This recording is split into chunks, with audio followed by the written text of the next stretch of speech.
Hallo zusammen! Heute habe ich ein neues Tutorial für euch und zwar habe ich das ja schon angekündigt, dass ich vorhabe, so ein Mini-Album in Sternform für euch zu basteln. Und das habe ich mitgefilmt. Das wird für mich so zum Jahresabschluss quasi ein Buch, wo ich meine liebsten Sprüche reinschreibe, so gerade Motivationssprüche und so weiter für sich selber, weil ich denke, das kann man immer wieder ganz gut gebrauchen. Und das ganze Buch an sich ist so ein bisschen im Ethno-Stil. Ich hoffe, euch gefällt es trotzdem. Ich hatte halt mal Lust auf was, was ich mal wieder für mich gebastelt. Und ja, ich mache es jetzt kurz auf und gehe mit euch kurz durch und danach lege ich mit dem Tutorial los. Also, einfach nur kurzer Abriss, damit ihr dann wisst, was euch erwartet, wie das Ganze aussieht.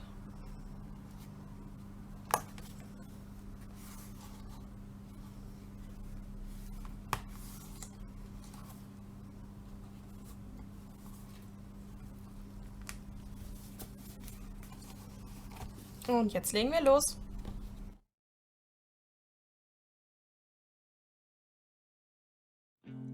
Zunächst möchte ich euch zeigen, wie man den Rohbau erstellt. Dazu benötigt ihr diese 17,5 auf 17,5 Doppelseiten, die jeweils Laschenansicht angebracht haben.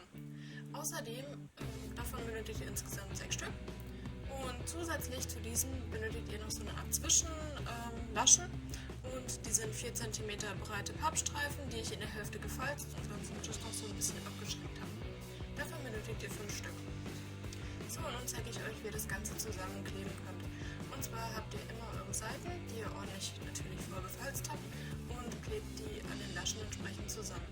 Damit die Tags hinten auch gehalten werden, müsstet ihr den anschließend noch die Zwischenlaschen einbringen. Einfach, wie ich es euch zeige.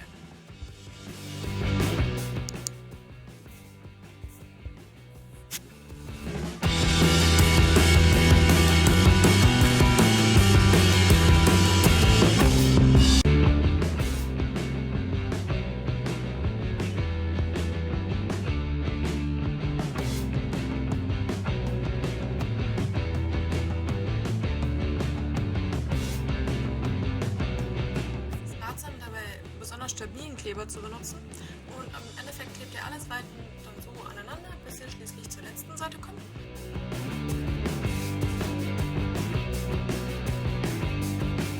Und da die das Deckblatt bildet, können wir die Laschen einfach abschneiden. Wenn ihr Lust habt, könnt ihr die vorher schon gar nicht drin machen, aber ich finde es einfacher, wenn alles immer so ein bisschen gleich aufgebaut ist. Und nun heißt es wieder, das Ganze schön zusammenkleben.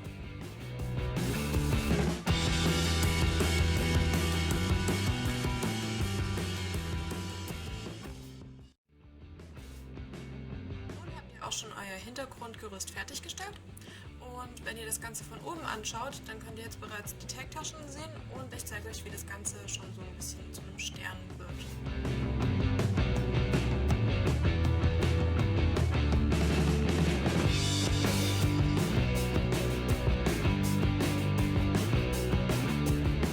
Als nächstes basteln wir die Tags dazu. Dafür benötigt ihr insgesamt 5 Stück und die sind 17 auf 17 cm groß. Also ein bisschen kleiner als im Endeffekt eure Hintergrundseiten. Ich habe das oben noch so ein bisschen verschönert mit einer Motivstanze, weil mir das so besser gefallen hat. Aber ihr könnt es natürlich auch einfach glatt lassen und dann Tags so gestalten, wie ihr dazu Lust habt. Ist aber eigentlich nur, dass ihr die bequem rein und rausziehen könnt und überprüft es am besten auch, dass die Tags genug Spiel haben und dass sie gut greifbar sind. Auf unsere Vorderseiten. Und dazu benötigt ihr Papier in den Größen von 16 auf 14,5 cm und zwar insgesamt 12 Mal. Am besten ihr macht so lange Ketten wie möglich. Wie groß euer Karton ist, könnt ihr dann dementsprechend lange Schlangen bilden. Bei mir sind es dann insgesamt 3 Schlangen geworden und jeder davon hat insgesamt 4 von diesen Karten. Und es ist wichtig, dass ihr am Ende immer noch eine Lasche übrig habt, damit ihr das Ganze dann natürlich noch zusammenkleben könnt. Zusammenkleben hier ist wirklich echt total leicht. Ihr klebt einfach an den Laschen eure Heftchen aneinander. Passt dabei allerdings auf, dass die Kanten vorne, da wo auch eure Laschen sind, möglichst bündig sind. Und dort kleben wir zum Schluss das Ganze zusammen. Wenn hinten kleine Unebenheiten sind, wenn man sich mal vermessen oder verschnitten hat, ist das nicht ganz so schlimm. Das schwebt ja hinterher frei quasi im Dosen.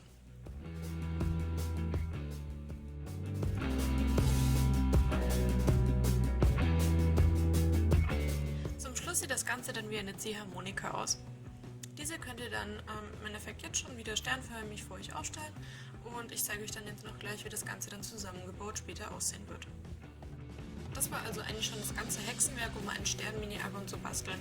Nach diesem Rohbauverfahren könnt ihr natürlich dann verschieden große Mini-Alben basteln und je nachdem nach eurem Geschmack auch ein bisschen anpassen. Und jetzt möchte ich euch einfach nur noch ein bisschen zeigen, wie ihr das am besten gestaltet und worauf ihr sonst noch achten solltet. So, nun geht es an das Gestalten. Nur mal zur Erinnerung nochmal, wir haben im Endeffekt in dem Stern-Mini-Album immer zwei Seiten.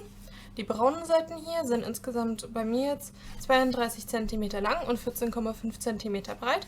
Das heißt, ich kann da verschiedene Größen benutzen, um das zu gestalten. Ich könnte zum Beispiel 30 auf 30 cm Papier benutzen. Ich könnte aber auch 15 auf 15 cm Papier benutzen, das auf zwei Seiten machen. Oder was ich zum Beispiel vorhabe, ist, dass ich einfach Restkarten verwende und mir selber ein bisschen Papier aus dem Internet und das nennt man dann Freebies rausgesucht und selber ausgedruckt habe und damit kombinieren werde. Was viel schwieriger ist passendes Motivpapier für die Hintergrundseiten zu finden, denn die sind ja 17,5 auf 17,5 cm, also an sich relativ groß. Was sich dazu, finde ich, super anbietet, das sind solche Standard-Motivkartonblöcke. Die gab es damals bei uns im Aldi, ich glaube im Lidl hat manchmal auch Papiere in der Größe. Je nachdem, was für Aktionswochen die gerade haben. Und den hier zum Beispiel, der ist jetzt auch in einer entsprechenden Größe, den habe ich damals im DM gekauft. Also die sind auch erhältlich und die sind 34 auf 24 cm groß. Das heißt, ihr könnt die also prima zurechtschneiden und die passen dann quasi so ziemlich genau auf die Seite drauf. Den braunen Teil, also den inneren Teil, und den schwarzen, also den Hintergrundteil, werden wir getrennt voneinander bekleben und erst ganz zum Schluss, wenn ihr fertig mit dem Gestalten sind, wieder zusammenführen. So, und jetzt zum Beispiel habe ich mir schon vorher Sachen zusammensortiert, was ich zusammen gut finde. Das heißt, ich habe mir jetzt hier zum Beispiel eine große Motivkartonseite rausgesucht, die ich für den Hintergrund benutzen möchte. Das ist diese hier mit diesen extrem coolen Schmetterlingen. Und dann schreibe ich mir dann auch hinten drauf 5 und 6, weil ich das für die Seiten 5 und 6 später benutzen möchte. Für die Innenseiten habe ich mir diese Sachen hier rausgesucht. Das sind einmal Motivpapiere, die ich selber ausgedruckt habe. Die gibt es online also gratis eigentlich. Die müsst ihr nur selber die Druckkosten dafür finanzieren. Die nennen sich Freebies. Die könnt ihr mal auf Pinterest zum Beispiel suchen gehen. Und dann hatte ich hier noch so eine Karte übrig, die ich eigentlich echt schön fand. Und zwar von einem Kalender, den ich mir gekauft hatte. Und ich finde die zu schade zum Wegwerfen. Und deswegen habe ich mir überlegt, dass ich die hier drin verbasteln möchte. Das Praktische in der Geschichte ist, ihr könnt euch jetzt zum Beispiel das Ding komplett nehmen und wegstellen. Ihr braucht das jetzt momentan echt nicht mehr, sondern wir fangen zuerst einmal mit der Gestaltung des braunen Teils, also der inneren Seite an. Und während wir das gestalten, können wir jeweils hier die passende Folie hinten dran legen, dass wir wissen, wie das zusammen aussieht und zusammenwirkt. So einfach, so gut. Gestaltungstechnisch denkt dran, dass ihr nicht allzu arg dick arbeitet, weil ihr das Ganze ja später dann noch zusammenklappen können wollt. Aber im Grunde könnt ihr natürlich machen, was ihr wollt. Was halt wichtig ist, ist berücksichtigen, dass wenn ihr die Sachen hinstellt, und später werden sie ja stehen, dass die Sachen nicht nach unten durchrutschen. Also wenn ihr Tagtaschen baut, dann bitte welche, die nach unten geschlossen sind und nicht, dass man nur nach oben was reinsteckt, das fällt sonst raus. Und so sieht dann meine fertige Frontseitengestaltung aus. Ich bin insgesamt sehr zufrieden geworden. Gefällt mir echt gut mit diesem bunten, bisschen innomäßigen Stil. Als nächstes kommt dann die Hintergrundgestaltung dran. Dabei habe ich schon mal die Karten vorher vorgezeichnet und wichtig ist, dass ihr, bevor ihr loslegt, nochmal überprüft, dass ihr die richtige Hintergrundseite an die richtige Stelle klebt. Am besten falzt ihr das Ganze dann einfach mal ordentlich in der Mitte und macht einen Knick. Falls ihr genauso wie ich dann so eine Art Vertiefung habt, um dann besser an eure Tagtaschen ranzukommen, dann könnt ihr die jetzt, so wie ich das mache, übertragen. Falls ihr das nicht habt, könnt ihr auch bereits einfach schon eure Hintergrundgestaltung aufkleben.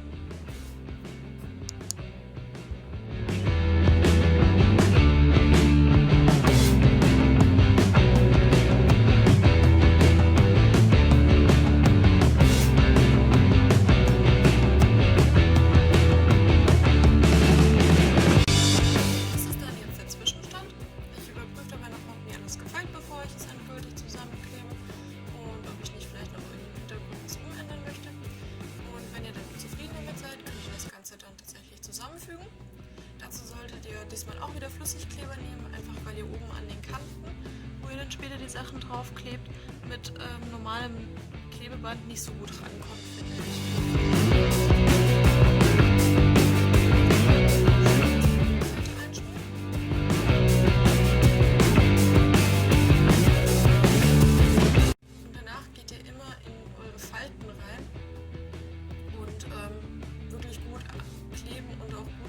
Schließlich andrücken, damit das Ganze dann hält und nicht nach ein paar Wochen schon ist.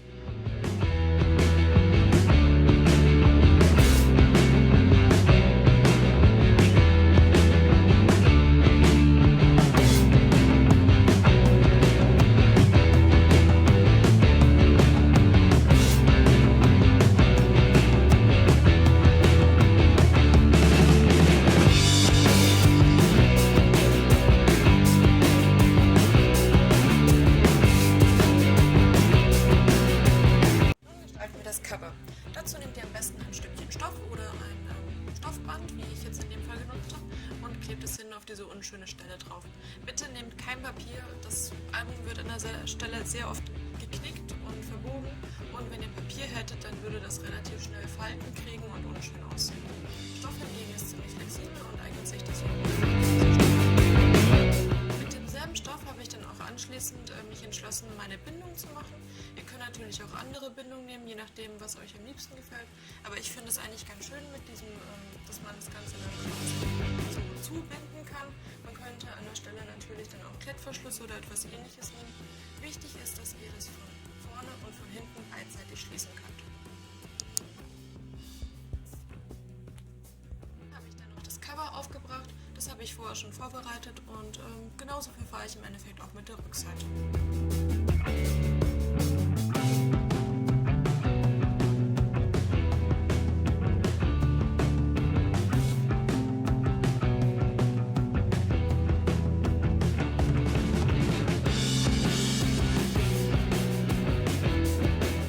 Und das war's auch schon mit meinem Tutorial. Ich hoffe, es hat euch gefallen und ich hoffe, ich habe euch ein bisschen inspiriert. Und ansonsten lasst mir doch Kommentare da und ich freue mich dann bis zum nächsten Video.